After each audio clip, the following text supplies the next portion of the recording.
On Wednesday, April 10, 1912, the new White Star liner RMS Titanic sailed from Southampton, England on her maiden voyage to New York. It was supposed to be the beginning of a long and successful career for the liner and a happy trip for those aboard her. Instead, Titanic struck an iceberg and sank. 1,496 passengers and crew lost their lives, and the stunned, dazed 712 survivors were brought to New York and soon began recounting their experiences for a shocked, fascinated world to read about. Titanic's wreck was lost, and her remains went unseen by human eyes for the next 73 years. She became enshrouded in legend, like some sort of mythological creature, one that had once existed but had never been seen by the modern world. Then on September 1st, 1985, all of that changed.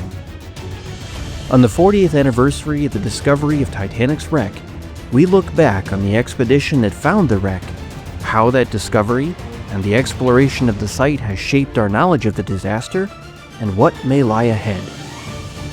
Welcome to the Steam and Splendor Network.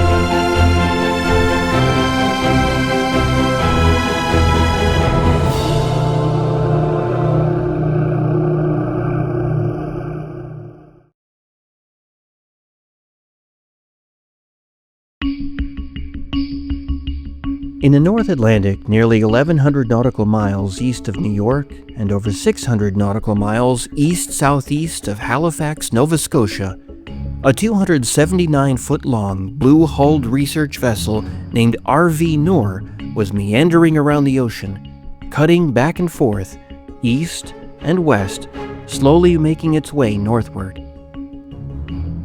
The vessel had been in the area of the Titanic disaster since August 25th, searching for the wreck of the legendary ship. However, time was running out, and the expedition would have to leave and head for port soon. Noor's search was the second phase of a two-phase search operation by a joint U.S.-French expedition to find the wreck of Titanic, headed by Dr. Robert Ballard and French oceanographer Jean-Louis Michel. The first phase, which had been carried out from the French research ship Le Suroît starting on July 5, 1985, had conducted a side-scan sonar sweep of the search area. They had eventually left the search region empty-handed, at which point the Woods Hole-based Noor had taken over, conducting a visual search of the area, looking for a debris trail.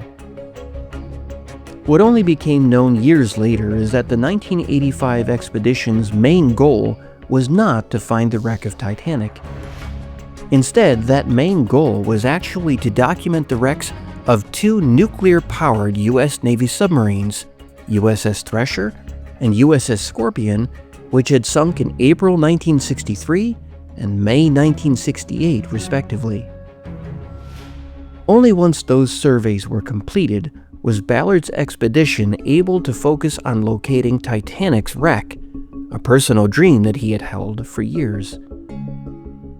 Rumors, some of them with a conspiratorial tone, persist to this day that the U.S. Navy had actually located Titanic's wreck during their extensive underwater mapping of the North Atlantic as the Cold War had played out. Some of these claims even go so far as to say that the wreck's location had been passed on to Ballard before he began his search. However, while we're noting what rumors are out there on the internet, all of those questions are beyond the purview of this particular documentary. The French phase of the expedition had covered much of the original search area, stretching over toward 4th Officer Boxall's famous SOS location of 41 degrees 46 minutes north, 50 degrees 14 minutes west, across what should have been Titanic's course toward New York, and both south and a little north of that course line. If Boxall's position was anything like accurate, Les Sureois should have found the wreck, but they had not. Interestingly, as far back as 1981, the planners behind a failed expedition to find Titanic's wreck, sponsored by Jack Grimm, had concluded that Titanic's wreck was likely east of Boxall's position by up to 8 miles. Les Sureois' sonar search had started even further east of Boxall's location than that, and then they had worked westward, covering much of the same area covered by previous expeditions, and much more, before finally handing the entire thing over to the American half of the expedition. NORS started along the southeastern edge of the secondary search area, working northward in a back-and-forth, east-to-west pattern of largely parallel lines that Ballard described as mowing the lawn right along the eastern boundary of the search area. By the end of Saturday, August 31st, Ballard later said, he was believing that they would also come up empty-handed. However, at about 12:48 a.m. local time, the search crew began to spot small items of man-made wreckage, but nothing identifiable, nothing certain. Just after 1 a.m., the image of a ship's boiler, with its distinctive triple furnace design so well known to have been used in Titanic's boilers, glided silently past the monitor screens.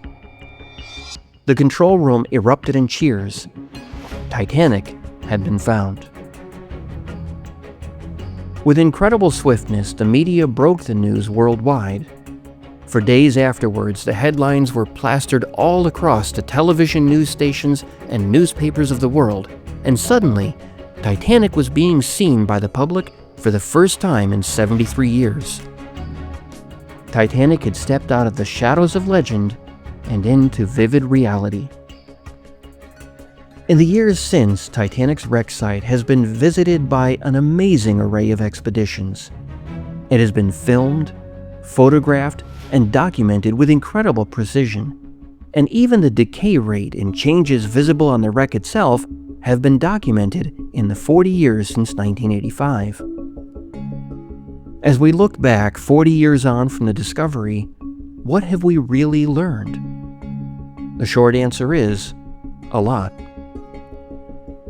For starters, we know precisely where Titanic lies, 13 nautical miles east of Boxall's famous SOS position. Knowing this location, many questions about the ship's final hours have been answered. Had Titanic really steamed way south of her track in order to avoid ice, as her officers seemed to think when they gave evidence immediately after the sinking? The answer was clear: no.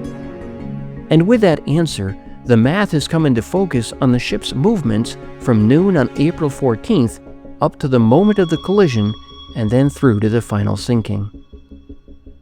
The location of the wreck also helps to lay to rest claims that Titanic was too far away from the Leyland liner Californian to be seen by the latter vessel, firmly anchoring the scene and dovetailing with the navigational data of Californian, Carpathia, and many other ships in the area.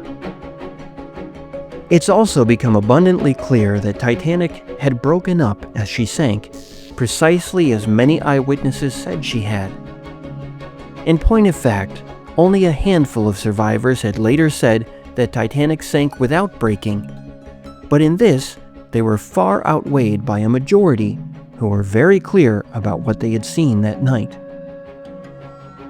This helps us to understand the importance of looking at the body of eyewitness evidence as a whole about what they saw and when that night. In doing this, a bullseye pattern emerges that tends to show where some survivors were mistaken, or in a few cases, being less than forthcoming about certain events. However, the larger body of evidence also tends to indicate that the damage patterns visible on the wreck today were witnessed and reported on by survivors, and the Titanic clearly broke on the surface. Many poignant reminders of personal tragedy have also been documented at the wreck site.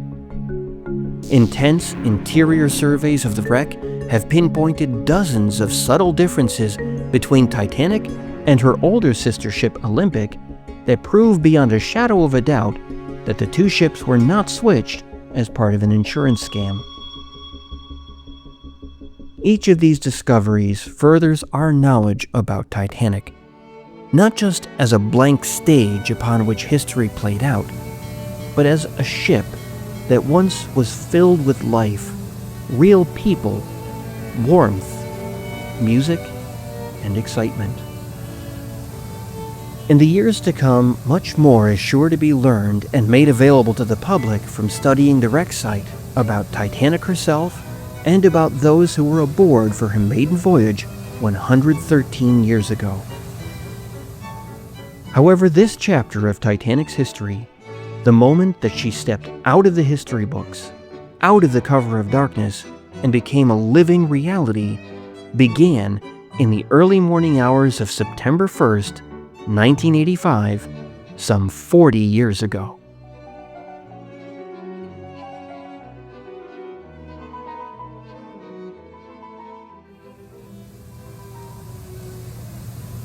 A special thank you to our supporters on Patreon, including Charlotte Zurich, Dean McIntosh, Evan Plemming, Lucas Sidlowski, Bluebird Nut, Martin Cahill, Sam Forker, Maximilian Metcalf, Nikki Chan 92, Rachel Warner Sanchez, Snow Monkey, and Leslie Sheldon.